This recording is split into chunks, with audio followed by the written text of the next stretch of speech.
warahmatullahi wabarakatuh. Halo semua. Kami dari kelas SICA 24 pagi dan kami dari kelompok 6. Perkenalkan, nama saya Tiara Tingisi. Di sini saya bersama dua rekan saya, yaitu Aku Siti Tubatu Salihah. halo, aku Lucy Rahmawati. Presentasi kali ini kami buat untuk pengumpulan tugas akhir semester pada mata kuliah pengantar jaringan komputer Dengan dosen pengampu Bapak Arif Nur Rahman M.Com. Adapun materi yang akan kami sampaikan yaitu mengenai optimasi jaringan internet menggunakan metode Dynamic Channel Allocation. Mari disimak videonya. Baik, untuk memulai presentasi ini, pertama-tama kita akan masuk ke bagian latar belakang dan rumusan masalah yang akan dijelaskan oleh rekan saya yaitu Siti Tupahatus Solihah. Latar belakang dan rumusan masalah. Seiring meningkatnya kebutuhan jaringan yang stabil dan efisien, metode alokasi kanal statis mulai menunjukkan kelemahan seperti kurang adaptif terhadap perubahan trafik dan rentan terhadap interferensi.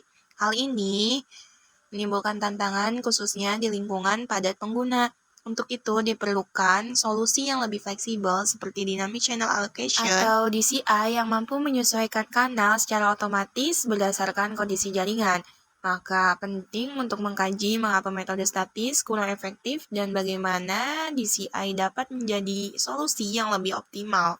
Yuk kita cari tahu kenapa metode statis sudah kurang cocok dan bagaimana DCI bisa menjadi solusinya. Pertama, itu ada jaringan internet. Jaringan internet adalah sebuah sistem global yang menghubungkan jutaan perangkat di seluruh dunia menggunakan protokol communication, TVC atau IP. Melalui internet, informasi bisa dikirim dan diterima dalam hitungan detik. Jadi internet itu kayak ibarat jalan tol. Nah, di sini itu ada komponen utama jaringan internet. Yang pertama itu ada ISP atau Internet Service Provider, yaitu penyediaan layanan internet kepada pengguna. Nah, yang kedua itu ada router dan switch, yaitu perangkat untuk mengatur lalu lintas data antar perangkat. Nah, yang ketiga itu ada server dan klien, yaitu server menyediakan layanan sedangkan klien mengaksesnya.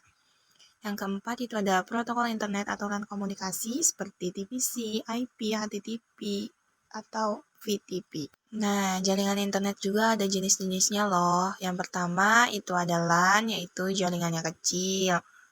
Yang kedua itu MAN, yaitu jaringannya kayak area kota. Yang ketiga itu ada WAN, jaringannya luas seperti antar negara. Baik, selanjutnya ada spektrum. Spektrum apa sih? Spektrum adalah rentang gelombang elektromagnetik yang digunakan untuk mengirim dan menerima data secara nirkabel. Fungsi spektrum dalam jaringan yaitu yang pertama mengirim data dan menerima data secara nirkabel. Yang kedua menentukan kecepatan dan kualitas sinyal.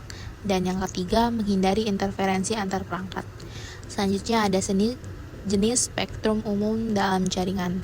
Yang pertama 2,4 GHz dan 5 GHz atau Wi-Fi umum digunakan untuk jaringan rumah dan kantor. Selanjutnya yang kedua 700 MHz sampai 2600 MHz atau 4G Lite digunakan untuk operator seluler. Yang ketiga mmWave 24 GHz ke atas untuk teknologi 5G dengan kecepatan tinggi. Selanjutnya, kanal komunikasi dalam jaringan wireless. Kanal adalah jalur frekuensi tempat data dikirim antar perangkat secara nirkabel yang berfungsi untuk menghindari gangguan dan menjaga performa jaringan. Berikut jenis-jenis kanal dalam jaringan wireless. Yang pertama, kanal fisik. Yang kedua, kanal logis. Yang ketiga, kanal kontrol. Yang keempat, kanal grafik. Yang kelima, kanal downlink dan uplink. Dan yang terakhir, broadcast dan decided channel. Baik, yang selanjutnya ada pengertian dan fungsi Dynamic Channel Allocation. Dynamic Channel Allocation adalah metode lokasi kanal secara fleksibel dan real-time berdasarkan kebutuhan dan kondisi jaringan. Berbeda dari alokasi kanal statis, Dynamic Channel Allocation lebih efisien karena kanal hanya digunakan saat dibutuhkan dan dilepas setelah selesai. Yang selanjutnya ada fungsi dari Dynamic Channel Allocation. Yang pertama meningkatkan efisiensi spektrum, yang kedua menyesuaikan kanal dengan kondisi trafik, yang ketiga mengurangi interferensi antar akses point, dan yang terakhir yaitu mempermudah manajemen jaringan. Next ada jenis-jenis Dynamic Channel Allocation. Yang pertama ada Centralized Dynamic Channel Allocation, yaitu kanal dialokasikan oleh pusat kendali atau controller berdasarkan data kondisi jaringan secara keseluruhan. Memiliki kelebihan yaitu optimal secara global dan memiliki kekurangan bergantung pada kecepatan dan keandalan pusat kontrol. Dan yang kedua yaitu ada Distribute Dynamic Channel Allocation. Setiap node atau stasiun kerja membuat keputusan alokasi kanal secara mandiri berdasarkan informasi lokal. Memiliki kelebihan, lebih fleksibel dan tahan terhadap kegagalan pusat, dan memiliki kekurangan bisa terjadi konflik kanal antar node jika tidak disinkronkan dengan baik. Yang ketiga ada Hybrid Dynamic Channel Allocation, yaitu menggabungkan pendekatan terpusat dan terdistribusi di mana keputusan lokal dilakukan dengan batasan atau panduan dari sistem pusat. Memiliki kelebihan, keseimbangan antara efisien dan fleksibilitas, dan memiliki kekurangan kompleksitas lebih tinggi. Selanjutnya, itu ada cara kerja Dynamic Channel Allocation, yaitu yang bekerja sebagai manajer lalu lintas yang cerdas. Coba yuk kita lihat gimana cara kerjanya. Nah, yang pertama itu ada monitoring trafik dan interferensi, yaitu sistem memantau penggunaan kanal, tingkat interferensi, dan kebutuhan bandwidth secara berkala. Yang kedua, itu ada permintaan kanal, yaitu saat perangkat membutuhkan akses, sistem akan mencarikan kanal yang tersedia dengan interferensi yang paling rendah. Nah, yang ketiga itu ada alokasi sementara, yaitu kanal diberikan hanya untuk durasi komunikasi tertentu. Setelah selesai, kanal dikembalikan ke pool dan bisa digunakan oleh perangkat lain. Nah, yang keempat itu ada penyesuaian dinamis. Jika terjadi gangguan, sistem bisa memindahkan koneksi ke kanal lain untuk menjaga kualitas layanan. Nah, selanjutnya itu ada metode alokasi kanal. Yang pertama itu ada static channel allocation, yaitu cirinya kanal tetap sejak awal tidak berubah meski trafik berubah. Kelebihannya mudah diterapkan, minim perhitungan real time. Nah, kekurangannya itu tidak efisien jika trafik tidak merata, kanal bisa terbuang sia-sia. Nah, contohnya itu seperti sistem analog lama jaringan seluler generasi awal. Nah, itu yang kedua itu ada dynamic channel allocation. Cirinya, kanal dialokasikan saat dibutuhkan berdasarkan koneksi jaringan. Kelebihannya efisien, adaptif terhadap trafik dan interferensi. Kekurangannya implementasi lebih rumit, butuh kontrol lebih pintar. Nah, contohnya seperti jaringan 4 GB atau 5 GB, Wi-Fi modern dengan auto channel. Selanjutnya yaitu perbandingan antara SCA dan DCA. Dalam segi aspek sifat, SCA itu manual atau tetap, sedangkan DCA itu dinamis atau otomatis. Dalam segi responsif, SCA tidak responsif, sedangkan DCA dia sangat responsif. Untuk segi interferensi, di SCA dia tinggi, sedangkan DCA dia rendah. Selanjutnya efisiensi kanal, SCA kurang, sedangkan DCA tinggi. Dan terakhir kebutuhan kontrol, SCA lebih rendah dibandingkan DCA. Selanjutnya, masalah pada metode alokasi kanal statis. Pada metode ini, setiap IP ditetapkan channel secara manual. Masalah yang sering muncul yang pertama, tidak bisa menyesuaikan dengan perubahan lingkungan, misalnya banyak pengguna atau IP baru. Yang kedua, interferensi meningkat karena beberapa IP bisa menggunakan channel yang sama atau berdekatan. Yang ketiga, butuh waktu dan tenaga untuk konfigurasi ulang secara manual. Dan yang terakhir yaitu tidak efisien di lingkungan jaringan padat, seperti kantor ataupun kampus. Yang selanjutnya ada solusi adaptif Dynamic Channel Allocation. Dynamic Channel Allocation, metode otomatis yang mengatasi kelemahan alokasi statis dengan 1. Monitoring lingkungan, terus memantau sinyal interferensi dan trafik jaringan secara real-time. Yang kedua yaitu penyesuaian otomatis. Jika channel padat atau terganggu, Dynamic Channel Allocation otomatis mengganti channel access point ke yang lebih optimal.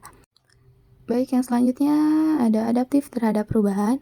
Saat ada akses point baru, user berpindah, atau muncul gangguan, Dynamic Channel Allocation langsung menyesuaikan tanpa konfigurasi manual. Yang terakhir ada mengurangi interferensi antar akses point, yaitu menghindari channel tumpang tindih, baik co-channel maupun exchange channel. Dan yang selanjutnya kita akan bahas contoh penerapan Dynamic Channel Allocation. Di sebuah kampus, terdapat 20 akses point yang tersebar di berbagai gedung, seperti perpustakaan, ruang kelas, dan laboratorium. Awalnya, semua akses point disetting manual dengan channel tertentu, namun seiring bertambahnya jumlah pengguna dan perangkat, jaringan menjadi tidak stabil akibat interferensi antar akses point dan gangguan dari akses point luar, misalnya dari gedung tetangga. Untuk mengatasi masalah tersebut, kampus menerapkan Dynamic Channel Allocation melalui sistem wireless controller. Dynamic Channel Allocation secara otomatis memilih channel terbaik untuk setiap akses point, menyesuaikan jika ada gangguan, dan menyusun ulang channel secara dinamis saat kondisi jaringan berubah. Selanjutnya, itu ada dampak Dynamic Channel Allocation terhadap kualitas dan efisiensi jaringan. Nah, ini jadi alasan kenapa DCI bikin jaringan jadi lebih baik. Yang pertama, itu ada minim interferensi, yaitu sinyal lebih stabil dan kuat. Nah, yang kedua itu ada koneksi konsisten, yaitu lancar walaupun pindah lokasi. Yang ketiga itu ada spektrum efisien, yaitu kanal terbagi rata, bebas macet. Nah, yang keempat itu ada mudah dikelola, yaitu tanpa atur channel manual. Yang kelima itu ada tambah kapasitas, yaitu lebih banyak device, tetap lancar. Nah, yang terakhir itu ada adaptif otomatis, yaitu langsung menyesuaikan saat ada perubahan.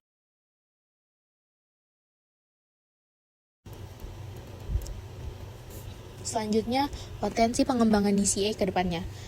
Yang pertama itu integrasi AI atau ML. Untuk analisis trafik dan interferensi secara real time, alokasi kanal lebih cepat dan prediktif. Yang kedua, penerapan di 5G atau 6G. Kelompok spektrum beragam, seperti low, mid, mmWave, kurang latensi, tingkatkan QoC. Selanjutnya, cross technology sharing. Dia terdapat di Wi-Fi, Light, Bluetooth, berbagai kanal efisiensi, minimal interferensi di area padat. Dan yang terakhir yaitu adaptasi untuk IoT cocok untuk jutaan perangkat, efisien, hemat kanal, dukung komunikasi D2D. Baik, yang selanjutnya kita akan membahas sebuah simpulan. Simpulan yang kita dapat yaitu Dynamic Channel Allocation merupakan solusi efektif untuk mengatasi keterbatasan metode alokasi kanal statis, terutama di lingkungan jaringan padat. Dengan sistem pemantauan dan penyesuaian otomatis, Dynamic Channel Allocation mampu mengurangi interferensi, meningkatkan efisiensi spektrum, dan menjaga kualitas koneksi tetap stabil meski kondisi jaringan berubah-ubah. Dynamic Channel Allocation juga memiliki potensi besar untuk dikembangkan lebih lanjut, seperti integrasi dengan teknologi AI dan penerapan di jaringan 5G or 6G. Sekian presentasi dari kelompok kami, naik motor ke kampus tercinta. Terima kasih. Doain nilainya A ya.